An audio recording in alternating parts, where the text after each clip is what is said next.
श्रीचैतन्यमनोभीष्टं स्थापितं येन भूतले स्वयं रूपः कदा मह्यं ददाति स्वपदान्तिकं वन्देऽहं श्रीगुरौ श्रीयुतापदकमलं श्रीगुरुन् वैष्णवांश्च श्रीरूपं साग्रजातं सहगणरघुनाथान्वितं तं सजीवं साद्वैतं सावधूतं परिजनसहितं कृष्णचैतन्यदेवं श्रीराधाकृष्णपादान् सहगणललिता श्रीविशाखान्वितांश्च हे कृष्णकरुणासिन्धु दीनबन्धु जगत्पते गोपेश गोपिकान्त राधाकान्त नमस्तुते तप्त कांचन गौरांगी राधे वृंदावनेश्वरी विश्वभानुसुते देवी प्रणमामि हरिप्रिये वाञ्छाकल्पतरुभ्यश्च कृपा सिन्धुभ्येव च पतितानां पावनेभ्यो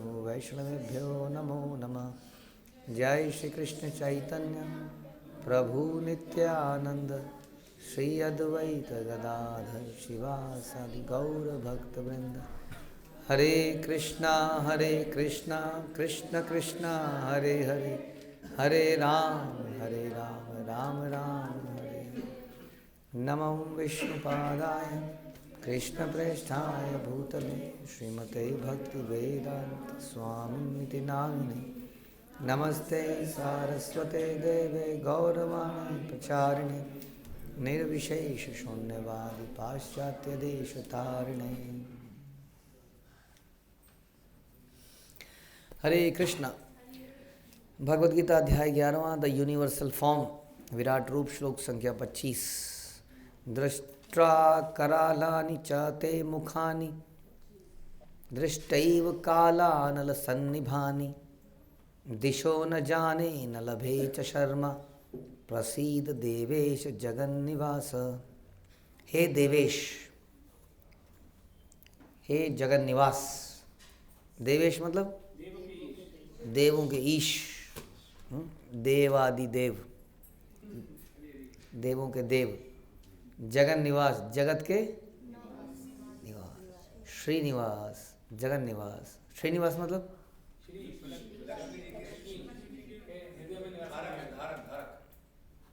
लक्ष्मी जी का निवास स्थान। लक्ष्मी जी जहाँ रहती हैं या लक्ष्मी का आश्रय, लक्ष्मी का आश्रय श्रीनिवास, जगन निवास, लोगों का, हम सब का आश्रय भगवान। हे जगन निवास, हे देवेश। अब दिख रहा है ना उनको, क्या दिख रहा है उनको? उनको दिख रहा है कि भगवान बोलते हैं कि सारे देवता भय से कांप रहे हैं, देख रहे हैं। पीछे भगवान ने बोला 12, हमने सुना आदित्य, सब लोग भगवान के उसमें से निकल रहे हैं और एक तरह से विष्णु फॉर्म भी वहीं से निकल रही है। सब कुछ तो वहीं से निकल रहा है। सारे लोग लोगों के लोग भय से कांप रहे हैं। इसका मतलब सारा जगत ही उनको समझ में आ गया, यू आर जगन निवास, यू आर देवेश। बड़ा क्लियर है, विराट रूप से सब कुछ क्लियर हो जाता है कि who is God. Even Vishnu और कृष्ण का भी कॉन्सेप्ट क्लियर हो जाता है अगर कोई ध्यान से पढ़े तो। इसलिए बोला हे देवेश, हे जगन निवास, आप मुझ पर प्रसन्न हो जाए। तो भगवान की जो भक्ति है वो पर्सनल है ना। इट इज़ नॉट कोई ऐसा नहीं है कि कोई मशीन है, उस मशीन में आप कुछ डालेंगे तो कुछ निकल आएगा। हम लोग जाते थे बचपन में, मदर डेयरी की मशीन होती थी, मदर डेयरी की, वो उसमें एक सिक्का मिलता था, में टोकन, वो टोकन डालते थे, यहाँ से दूध निकलता था। पता आप लोग का यहाँ डोलची रखने में लेट हो गए तो गया। ऐसा सिस्टम था। जादू, मतलब इधर सिक्का डालो दूध निकले। बताओ, समाज में बच्चे अगर उसी को देखो, जैसा आजकल का हाल है, जब गायें किसी ने देखी नहीं है कि गायें क्या होती है या उसको कैसे दुआ जाता है, तो उसमें दूध कहाँ से आता है? वो मदर डेयरी में सिक्का डालते हैं, दूध निकल आता है। तो ऐसा नहीं है, संसार ऐसा नहीं है ना। It's not like a machine. अगर ऐसा भी है, अगर सिक्का डालने से दूध निकल रहा है, इसका मतलब पीछे कोई व्यक्ति तो होना चाहिए उसके। ये ऐसा कोई जादू है? आपको लगता है ऐसा कुछ हो सकता है कहीं जादू? किसी ने कुछ कहीं पे दूध की स्टोरेज करी हुई है और कहीं पर कुछ ऐसा सिस्टम बनाया कि आपके सिक्के को रिकग्नाइज करेगा, पहचानेगा, इसमें से कितना दूध निकलना चाहिए, तब जाके दूध निकलेगा। तो किसी ने उसको प्रोग्राम किया है। जैसे एआई है, एआई क्या है? एआई का दिमाग है? ये का दिमाग नहीं है, एआई को प्रोग्राम किया गया है। हाँ, और कुछ प्रोग्राम ऐसे किए गए हैं कि वो अपनी मेमोरी बनाता जा रहा है और उससे फिर रेफ़र करता जा रहा है उसको, बट स्टिल ये प्रोग्राम्ड है। संसार की भी हर चीज़ ऐसी जो इंटेलिजेंस के साथ लगती है, उसके पीछे भी प्रोग्रामिंग है। तो इसलिए हमें ये सोचना चाहिए कि पूरे संसार में जो इतना कुछ चल रहा है, इस कंप्यूटर को, इस एआई को बनाने वाला वो दिमाग जो मनुष्य का है, वो दिमाग किसने बनाया होगा? नहीं। आदमी जब बच्चा पैदा होता है तो अपने दिमाग को बनाने के लिए आप कुछ खिलाते हो उसको, बच्चे को। अखरोट, कई लोग कहते हैं अखरोट दिमाग जैसा होता है ना, देखा आपने? लोग कहते हैं अखरोट खाओ तो दिमाग तेज होगा, क्योंकि शेप उसके दिमाग जैसी है ना, है शंख पुष्पी। तो इस प्रकार से देखिए, आप चाहिए ठीक है आप शंख पुष्पी पीजिए, कुछ पीजिए, आपका दिमाग शार्प हो सकता है, लेकिन जो दिमाग के साथ आप आते हो वो दिमाग अपने आप में बहुत शार्प है। नहीं, बहुत कुछ सोच लेता है, बहुत कुछ कर लेता है, ब्रिलियंट। इंसान बना पाता है ऐसी चीज़? कोई नहीं बनाता है। तो इसलिए there is a designer behind it, और उस डिज़ाइनर के साथ हमारा पर्सनल रिलेशनशिप है, होना चाहिए। Whenever you talk about God, Krishna, तो उनके साथ हमारा पर्सनल रिलेशनशिप होना चाहिए। जिनके साथ हमारा अच्छा रिलेशन होता है, हम चाहते हैं कि वो हमसे प्रसन्न रहें। चाहते हैं कि नहीं? आजकल नहीं चाहते हैं। आजकल आपको पता है कि सामने वाले का भी मतलब है, मेरा भी मतलब है, मतलब से मतलब सबको। नहीं, कस्टमर केयर कितने प्यार से बात करते हैं वो, देखा आप लोगों ने? किसने बात करी आपसे प्यार से बहुत? किसने? कहाँ पर? एयरटेल वाले, एरोप्लेन में तो हद है, हद। मतलब हमने जूठा खा के रख दिया कहीं पर, वो एक एक व्यक्ति का जूठा, मतलब कागज, ये सब कुछ अच्छे से खासे दिखते हैं, मतलब पढ़े लिखे दिखते हैं। बड़ा शर्म से आती है वो, एक एक, हम लोगों को आदत नहीं है ना, भक्तों को ज़्यादा, एक एक कागज उठाएंगे आपका। बताइए, पहले आपको हाथ पोंछने के लिए गीला टॉवल दे देंगे, गरम गरम टॉवल, फिर आप कुछ खा पी के वहाँ डाल दोगे तो वो इकट्ठा करने आएंगे। हाँ, फिर आपको खाने का पीने का पूछते रहेंगे आपसे। आपको क्या करना है? टलंग घंटी दबा देनी है। आपके घंटी दबाने पर वो आ जाएंगे। कितना प्रेम करते हैं, कितना प्रेम है। प्रेम है? प्रेम नहीं है। प्रसन्नता की बात ही नहीं है। बात यह है कि यहाँ से रेटिंग जाएगी, कोई नेगेटिव बोल देगा, सब काम मामला खराब हो जाएगा। तो सब कुछ बिजनेस माइंडेड है। तुम उनको क्या दोगे, वो आपको क्या देंगे। लेना देना है, लेन देन है। ऐसी देवताओं की पूजा भी लेन देन है। ये वास्तविकता में प्रसन्न होने वाली बात नहीं है। भक्त भी चाहता है कि भगवान हमसे प्रसन्न हो जाए। किस लिए? जो शुद्ध भक्त है वो क्या चाहता है? वो चाहता है भगवान की ऐसी सेवा मिले कि भगवान और प्रसन्न हो जाए। इसलिए शुद्ध भक्ति के श्लोक में बोलते हैं अनुकूल से नहीं, अन्य विलासिता शून्यम ज्ञान कर्मादि अनावर्तम अनुकूलेन कृष्ण अनुशीलनम भक्तिरुत्तम। अनुकूल का मतलब क्या होता है? Which is favourable. जैसे कृष्ण का चिंतन अर्जुन भी करते थे और कंस भी करते थे। कंस का चिंतन फेवरेबल नहीं था। अनुकूल, जैसी सेवा हम अक्सर बोलते हैं, जैसी सेवा आपको चाहिए उस प्रकार की सेवा करने का भाव भक्तों का रहता है। तो इसलिए भक्त हमेशा क्या चाहते हैं कि भगवान, भक्त, गुरु उनसे प्रसन्न हो जाएं और प्रसन्न हो जाएं। जैसे कि आप पिताजी कई बार बोलते हैं ऑफिस से घर पे आए, हाँ, तो कई बार उनका मूड कैसा होता है, देखा आप लोगों ने? मूड को ऑब्जर्व करते हो आप लोग? जो मूर्ख हैं, जो नहीं करते हैं, क्योंकि वो पिटने का काम करते हैं। हम लोग जैसे हमारे ज़माने में हम लोग जब रिपोर्ट कार्ड साइन कराते थे, तो मैं तो अपनी बात बता सकता हूँ, तो काफ़ी टेंशन रहती थी, 1-2 दिन तक पड़ी रहती थी वो, कि कब मूड ठीक है, कब ठीक। और जनरली मैं तो ऐसा करता था, जब वो ऑफिस के लिए लेट हो गए और जा रहे हैं, तुरंत भाग रहे हैं, उस वक्त उनको रिपोर्ट कार्ड आगे दे देते, साइन कर दो बस। तो मूड को देखना चाहिए कि नहीं? मूड को देखना चाहिए। It is very important. तो भगवान भी एक व्यक्ति है, हाँ, भगवान भी व्यक्ति हैं। हम लोग भगवान क्या चाहते हैं, भगवान का मूड ठीक रहे हमसे वो प्रसन्न बने रहे। इस प्रकार से एक व्यक्ति की शक्ल, अगर पिताजी के चेहरे पे जरा सी शिकन है या किसी व्यक्ति की शिकन है, जैसे कई बार हमें कोई खड़ूस ऑफिशियल्स मिल जाते हैं कहीं पर एयरपोर्ट पे या कहीं पर, और देख के भय सा लग रहा था, क्या डॉक्यूमेंट दिखेगा, देखते ही रिजेक्ट कर देगा, कुछ ना कुछ तो कमी निकालेगा ही। हाँ, घबराहट सी होती है शक्लों को देख के। हाँ, और क्या वो, आप बताइए क्या वो ऐसा कर दे, ऐसा वो क्या करे कि उसको आपका भय निकल जाए, बताइए। एक वो स्माइल पास कर दे बस।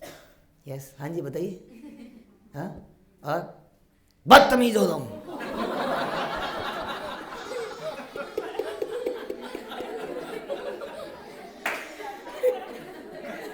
हाँ, अगर वो इसी मूड में रहे तो सामने वाला क्या बोले उसके बाद, सब शांत एकदम।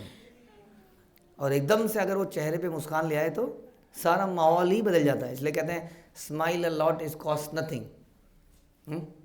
स्माइल से बहुत फर्क पड़ जाता है, सारा मूड बदल जाता है हमसे। और हम कितना कई बार जिससे हम प्रेम करते हैं उसके चेहरे को देख के हम प्रसन्न हो जाते हैं, नहीं?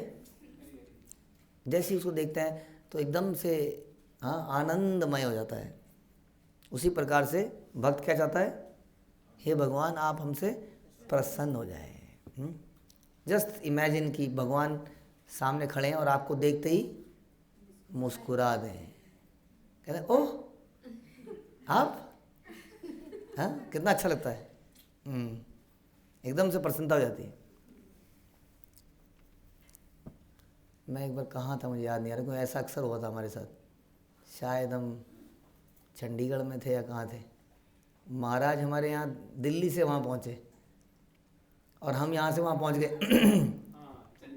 ऐसे कई बार हुआ है, ऑल्दो ऐसा कई बार हुआ है। तो शुरू में बोला उन्होंने, बाद में तो उन्हें समझ में आ गया दिखेगा ही हर जगह। बोला अरे आप, हाँ एकदम प्रसन्नता दिखी हमें उनके चेहरे पे, बड़ा अच्छा लगा एकदम से।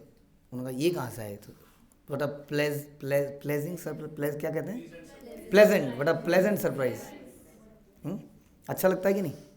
और कभी कभी किसी को देख लगता है आप हाँ, तो फिर कैसा लगता है आपको कोई अगर ऐसा बोले तो? अच्छा नहीं लगता ना? तो आप कैसे चाहते हैं भगवान हमें देख के क्या बोलें? जैसे हम मंदिर में गए भगवान को देखने और भगवान सपोज अंदर से कह रहे हैं यहाँ भी आ गया।